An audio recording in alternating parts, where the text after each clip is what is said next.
Yo, what's good? Zach Selwyn, last man on the bench, March 7th. How y'all doing today? Nice to see you. Thanks for being here. We launched a little clip of our show last week. It went viral. It went crazy. Like we had 16,000 views, which for me is a lot these days. But it's exciting. We're excited to get this show off the ground. And thank you for being here with me. RSS feed is coming soon. The YouTube channel's coming. Last Man on the Bench. Maybe just Last Man YouTube. I'm not sure what we're going to call it. But a lot of good stuff happening here. The ESPN clip of me on SportsCenter kind of went viral. It was a good week. It was a good week to remind myself that 20 years ago I had a career in sports TV. Although I'm still, I still mess around. I can't think of the last sports show I hosted, although I do have a sort of a YouTube sports betting show coming out called Fade or Tail coming up. But, I did host Extreme Dodgeball, if anyone remembers that. That was a career peak for me. Anyway, here we are. It's 11 a.m.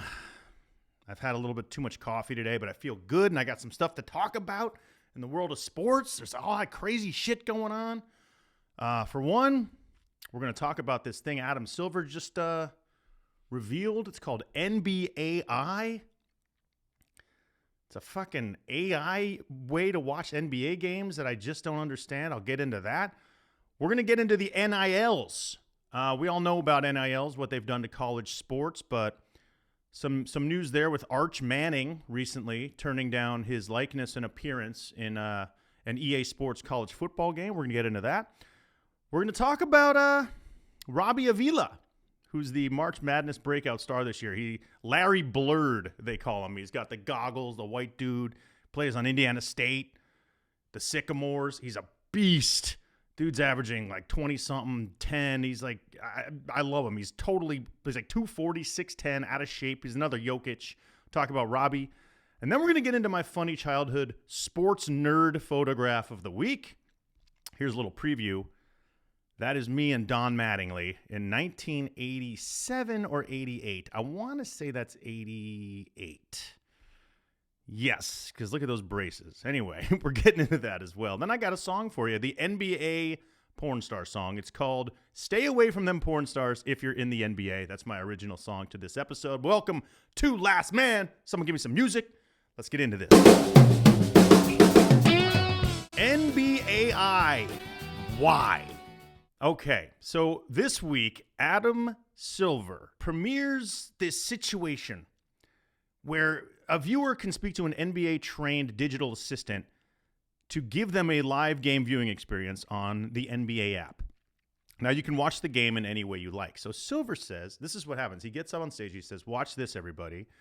We're changing the way you experience the game. First of all, the NBA has way more problems with it right now than if we can watch a goddamn AI version of a basketball game. But it was kind of interesting. So Silver gets up on stage and he asks this AI tool to take a live basketball game and recreate the action, quote, as if it were a Spider-Man movie. I hope you guys saw this. It was insane. So what happens was on the screen, everything in this Pacers, they were showing a Pacers game of all things, becomes like animated. And they turn it into like a Spider-Man Enter the Metaverse. What the fuck was that movie? The good one with Miles Morales, the young Spider-Man, and the Post Malone song Sunflower was in it. But it looked like a cartoon that had come to life, but it was like Tyrese Halliburton, doing like no-look passes and hitting threes. And it was just really bizarre.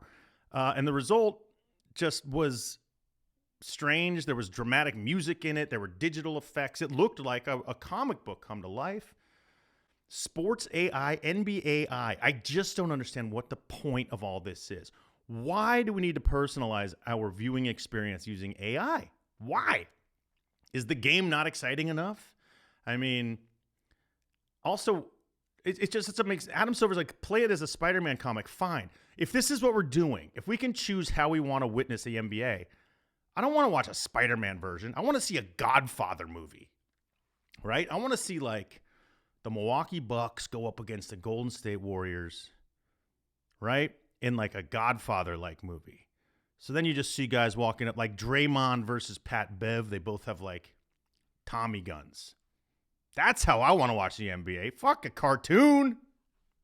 Shit, show me the Lakers as a Woody Allen movie so I can just hear LeBron complain the whole time. Excuse me, that foul was crazy. I don't know. Shit, show me the Pacers game as a Pornhub movie. Huh?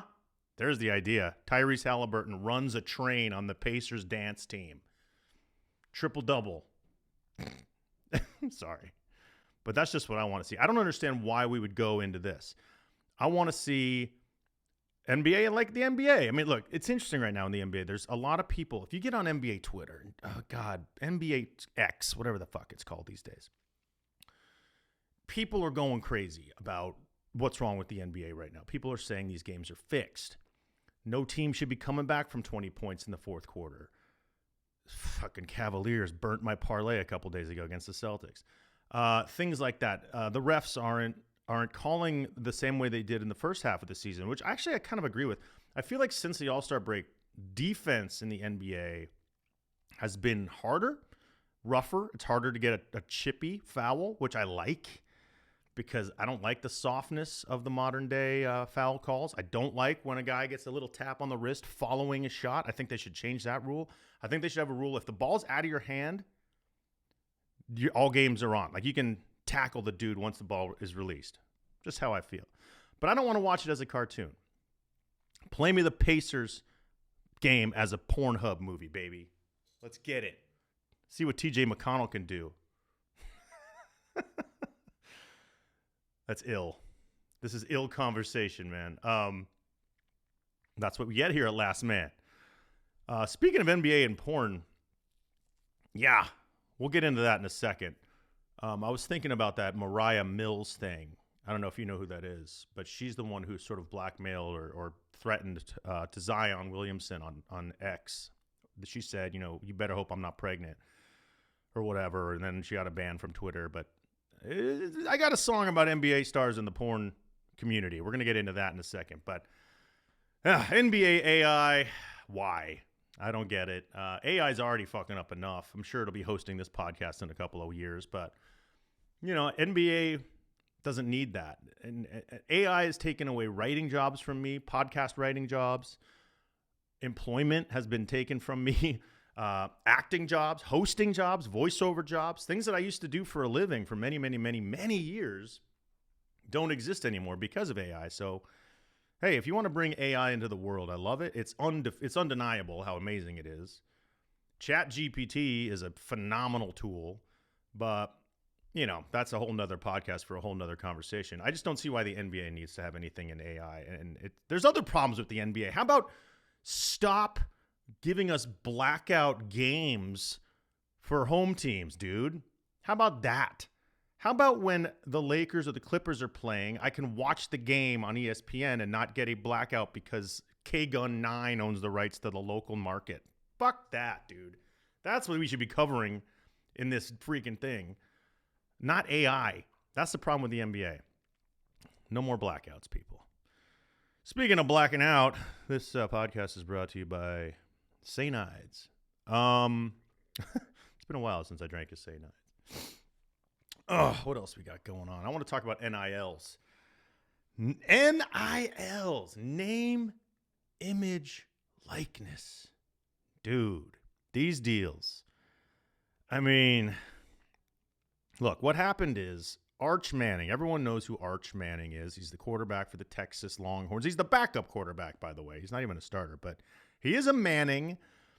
Is he a brother? Is he a younger brother? Is he like a grandkid of Peyton? I don't even know what his fucking relationship is anymore. I can't remember, but Arch Manning is a prospect, and he's a NIL beast because he's a Manning brother. I think his current evaluation is like $2.4 million, but he doesn't have many NIL deals because he keeps turning them down because he wants to wait until he's, quote, the guy at Texas. So EA Sports College Football 25 went out to every single college football player on the planet and had them sign something to be featured in their upcoming game, their name, image, and likeness. Here's what they offered each college player. This is funny, actually. $600 and a copy of the game. I mean, what? I mean, that sounds like something you get when like you work at a mall, like, yeah, we'll give you $200 and 10% off shoes at Journeys. Like, what kind of fucking, but $600, I mean, look, how many players are there in college football? I mean, that's a lot of money they're shelling out. But Arch Manning said, nah, I'm not doing it because I'm not the man at Texas yet. I don't understand that unless you have money in your pocket, Arch, which you probably do. Take the $600. You know how much $600 is to a college student? That's like $6,000 to an adult. That's, to me, $600 is a lot of money. I need that money, you fuck. I mean, some of these NIL deals are insane right now. Obviously, we can go on and on about this. Shedeur Sanders, $5 to $7 million. His brother Shiloh Sanders, he's got KFC, Gillette, Porsche commercials, NILs. He's in the Oikos yogurt commercial that aired during the Super Bowl. And Arch Manning has a 2.4 evaluation but doesn't want it? Arch, you don't want a Porsche, bro? Because you haven't, like, thrown for 500 yards a game yet? Like Shedeur? Come on, dude. There's money out there for college kids. If I was in college and someone came up to me and said, hey, you can drive a Porsche 911 around campus and we'll give you $500,000 to do so, do you think I'm going to say no? I would have been like, oh, where are the keys at? I mean, in college, I fucking DJ'd frat parties for $40 to $80, okay? 4 hours of having beer thrown at me by the Kappa Sigmas. It was a fucking job, though, and I worked my ass off. And, I also met some pretty cute women doing that, but I made $80 on a good night. The Phi Delt House, Saturday night, dress up in a toga, $80, Selwyn spinning. Yes, and I had CDs, and I had DAT, digital automatic tape. Y'all don't even know what the fuck that is. But I'd be playing this shit at these frat houses, playing California Love over and over, going crazy. Tiffany from the Tri-Delts coming over and, kissing me. That was a job of my life. But would I have traded that for $1 million NIL deal? Hell yeah! Why don't they give NIL deals to college DJs? I would have killed it. Everyone's get the NIL. I mean, Bronny James, I think, is number 1 or 2 right now. Bronny James is like 6 million, 6.1 million. He's definitely the top basketball player. And he's having a mediocre season, but he's Bronny James. Obviously, he's going to get that pass because of who his dad is. Bryce James has an NIL deal. He's in high school. Kid has like a 1.2 million valuation. That's crazy. He's actually good. I like Bryce James. He's got the goggles. Any player wearing goggles, respect. I wore goggles in high school. I was not comfortable enough with contact lenses when I played in my high school basketball team. So I wore the rec specs. And, I still shot 21% from the field. Whatever the case, who's the other NIL girl that everyone's talking? Oh, Livy Dunn. Y'all know Livy Dunn. Olivia Dunn, the gymnast from LSU. She is foxy. She's this beautiful girl, blonde girl, great talent on the gymnastics floor. She's actually brought attention to female gymnastics. She deserves the NIL she's getting. She's worth $3.2 million. She has 7.5 million TikTok followers. I have 241. She has 4.5 million Instagram followers. Why? Because, look, I'm not going to lie. She got that all right? She's beautiful. I think she became famous because all these pervy dudes at LSU were like, damn, there's a baddie on the gymnastics team. I want to go down and hang out with Livy Dunn. And they went to her meets and they started filming her and taking photos and cheering. And boom, that's how you become a teenage millionaire these days. She's like a gymnastics influencer, like a golf-fluencer. Like Paige Spiranak. These girls are just these beautiful, they look like they should be in Maxim magazine or something, but they're very talented, gifted athletes who just happen to have played the system right. And they made all this money. Paige Spiranak would have made a lot more money at University of Arizona when she was a golfer but back then there were no NIL deals. She would have been a millionaire. She probably is anyway. Same with Jenny Finch, the softball player. She would have cashed in. I hope Caitlin Clark's cashing in. I'm sure she is. She deserves it. Congratulations to her, by the way. That was a pretty amazing feat to break that scoring record. That's just incredible. I don't know. So the NIL thing. If you are Shedeur Sanders and you're clocking $5 to $7 million a year and you're wearing the chains and you got the $75,000 watch, I mean, act like you've been there before, dude. Shedeur, look, you're a wonderful player. You're a lot of fun to watch. Are you going to be in the NFL? I don't know. Enjoy what you got now. Caleb Williams on USC, he even said, why would I might not go to the NFL next year. I make more money in college playing for a team I like to play for, even though he fucking sucked the last half of the year. But I think he declared. But whatever the case, that NIL has changed the game, baby. Change the game. Arch Manning, go get your $600 and your $70 video game. You know, why not? You know, shit. Come do stand-up comedy with me sometime, bro. You make $6 and you get a fried chicken bucket backstage and you're allowed to have one wing. I'll take the $600 and the video game any day. I'll just go sell the video game. Go to GameStop. Get a $6 trade-in. That's real. People don't understand the struggle, but hey, man, that's the struggle of this business of entertainment. I need an NIL for drinking. That's a good idea. If I get like an NIL from anybody, I'm out. I'm available. Montucky Cold Snacks. You know where to find your boy. Last man rolls on.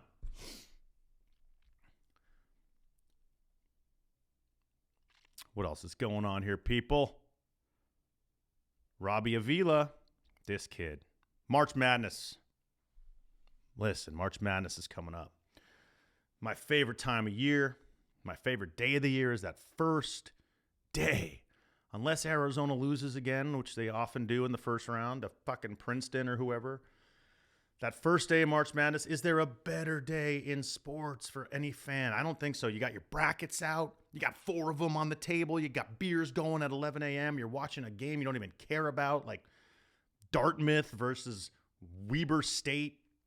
And it's the most important game of these young men's lives. I love March Madness, which is why I love this guy, Robbie Avila. Now, Robbie Avila is in the Missouri Valley Conference. He's this half Mexican, half, I want to say, just a white dude from Indiana State. Plays for Larry Bird's alumni? Larry Bird's old school? Alma mater. Larry Bird's alma mater. The Sycamores. Yes, indeed. This guy's got the best nicknames in sports. They call him, with the goggles on, he wears the goggles because he's blind, apparently, and he hates contacts like me in high school, like I said. They call him Larry Blurred. Woo! That's a great nickname. Steph Blurry, they're calling him. How about Kareem Abdul-Jabbar? Because Kareem wore the glasses. He's Kareem because he's milky white, although he's not. He's half Latino. But, dude, this guy is a college basketball sensation. Just a couple weeks ago, he went viral because his look and his style of play. He doesn't look like he should be playing any sort of organized sport whatsoever. But he's a baller. Passing, shooting. It reminds people of Jokic. They're saying he's like slow, he's methodical, but it's effective. He just dissects the defense. He gets in there. He's at the rim. He's hitting threes. He's hitting no-look passes. He's dropping dimes, man. I mean, it's impressive to watch Robbie Avila. He is a March Madness superstar. He's going to have a breakout tournament. Indiana State, and I really hope Indiana State's even in the talks to get to March Madness. I don't even know if they're going to be in the tournament, but this guy is so fun. Every year there's like a couple dudes who pop during March Madness, you know, like that dude with the mullet a couple years ago. God, I don't remember his name either. But the guy with the mullet was great. He was a great player. Then there was Brady Manick with the beard and the long hair on North Carolina. I loved that guy. I love when these players just pop out of nowhere.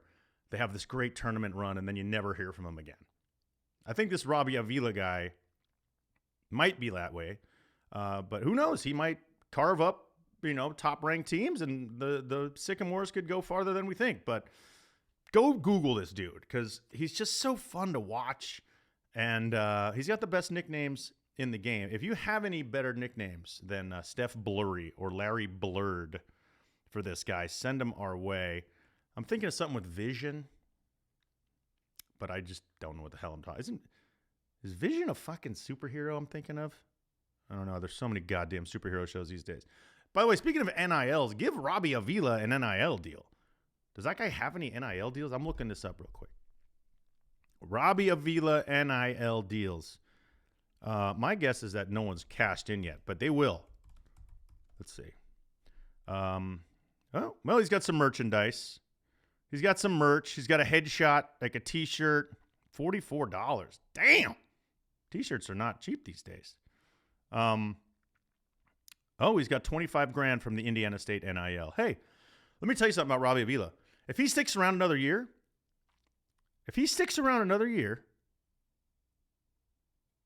he's going to leave because he is an NIL dream. Now, we're going back to the NIL thing. This is what you can do. You can transfer and not lose that transfer year, that sit-out year. We got dudes who are in like their 8th year of eligibility in college right now. It's fucked. It is.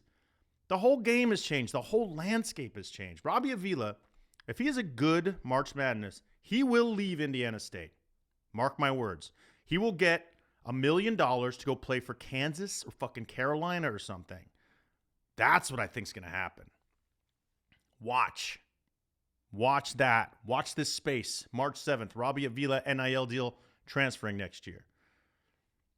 Dartmouth. Did you see this? The Dartmouth basketball team voted to unionize? That's a new one. They want to unionize as a team where they all get a salary and health insurance. Brilliant. I need a salary and health insurance. These guys are 18, 19 years old. Well, you don't need health insurance when you're 19. You got the school doctors taking care of your injuries. What else are you going to worry about? You know? STDs? I don't know. Getting back to NBA players and some porn stars.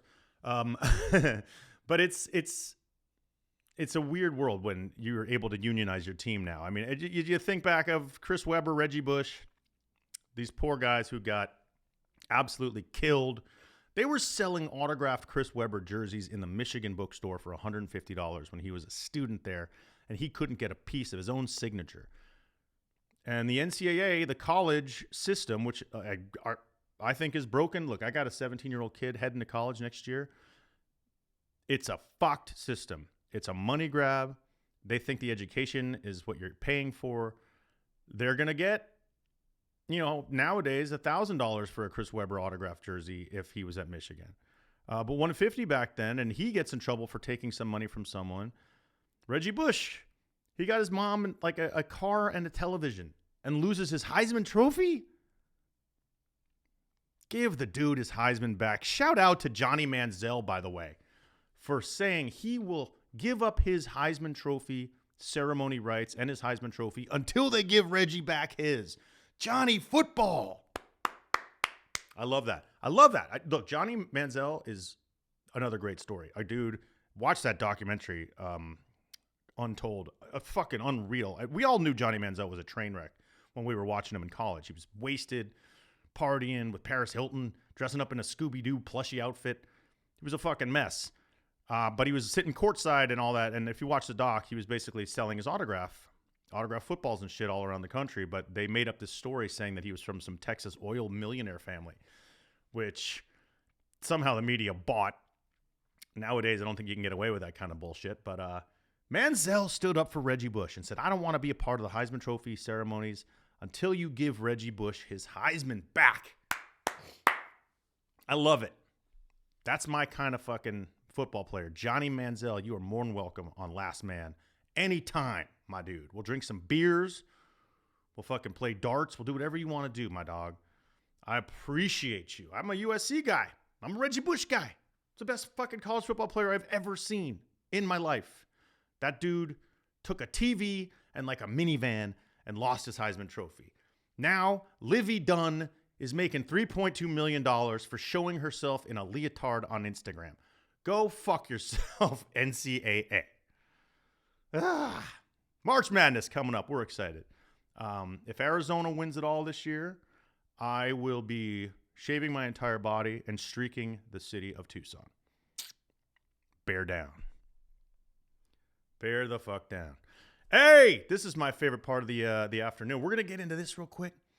This is hilarious. I have, last week we covered Zach's most terrible sports card purchase. We went over my LeBron James rookie that had a crease down the middle.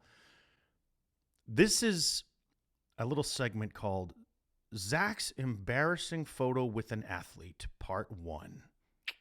Take a look at this photo. Who is that guy?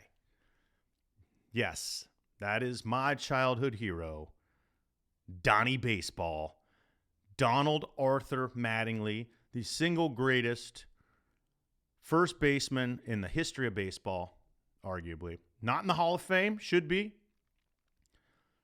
My favorite player, king of the Yankees in the 80s. Look at this picture. So this is 1987 at an Anaheim Marriott hotel. Now, here's how this all started. And this is amazing that I have a photo with Don Mattingly. At the height of his powers, by the way. A year and a half past his MVP. And he should have won MVP in 86 too. But they gave it to Clemens, who was putting like bull, testosterone on his fucking crotch and, winning 24 games. Mattingly, the greatest hitter I'd ever seen, my favorite player. My parents got divorced. Excuse me. My parents got divorced. My mom had me most of the time. My dad, big Yankee fan. Should have brought water in here. My dad wants to take me out to Anaheim to see some Yankee games. It's sort of like a father-son trip. I live in Tucson, going to Anaheim. I got a little index box cards full of baseball cards. I got 4-color Sharpies. I'm getting autographs. This is what I'm here for.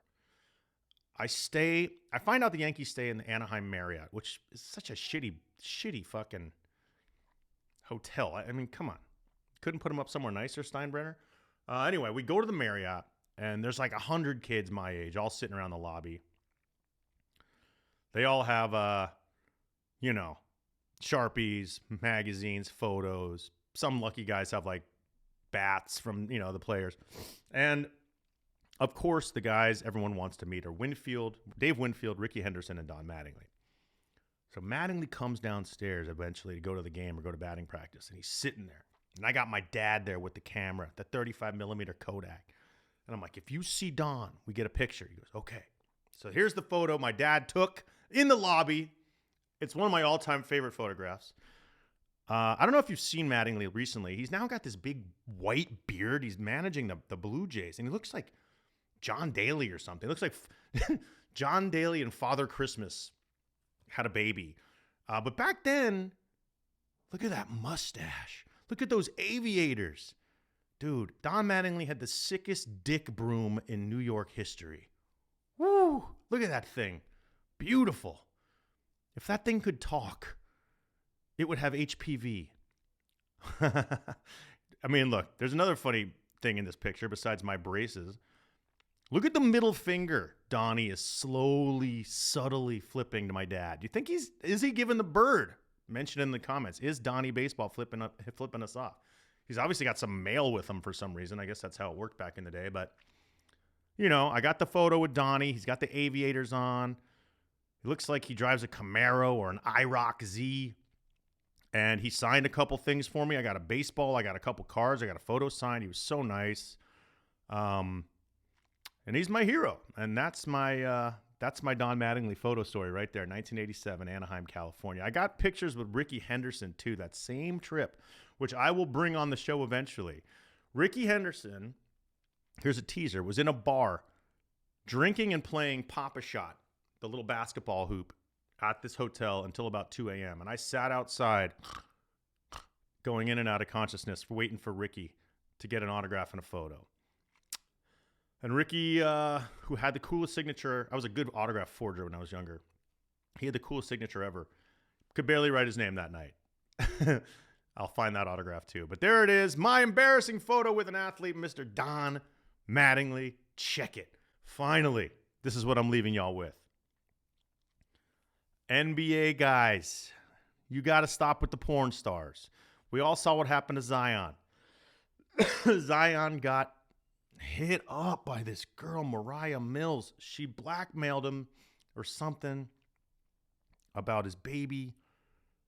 We got this girl, Lana Rhodes, with this kid. She says it's an NBA player's kid. It's obviously Blake Griffin's. This kid looks like Blake Griffin. He's got a little red, curly mini afro. like red, weird freckles and eyebrows. Lana Rhoades is one of the most beautiful women I've ever seen in my life. There was rumors that it could have been KD's kid, but that kid ain't KD's kid. KD's kid would come out, looking like the Durantula. This guy looks exactly like Blake Griffin.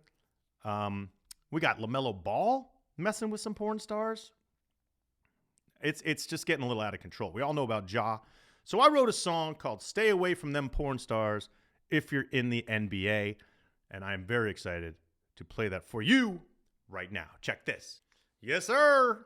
That's what we do here at Last Man on the Bench. Zach Selwyn, a.k.a. Zachariah, sports outlaw. I basically bring the music. I bring the funny. I bring the happiness. Kind of. I don't know if you can watch Extreme Dodgeball anywhere, but if you can, go check that shit out. And check out my Don Mattingly photo. Make sure to comment on if you think he's really giving me the bird or not. And also, I'm dying to hear what you think of the song and what you think of the NBAI and what kind of movie you would like to see. Hit it all in the chat. We'll see y'all next week. I got a pretty busy week starting at the end of the week. We're going to be up performing. Then we're going to Tucson to perform in April and play some fun songs and talk some shit. So we'll see you out on the road. Check out Last Man on the Bench on YouTube. That channel's kicking off right now. My name is Zach Selwyn, and we will see you next week. Much love, y'all. Play that shit again.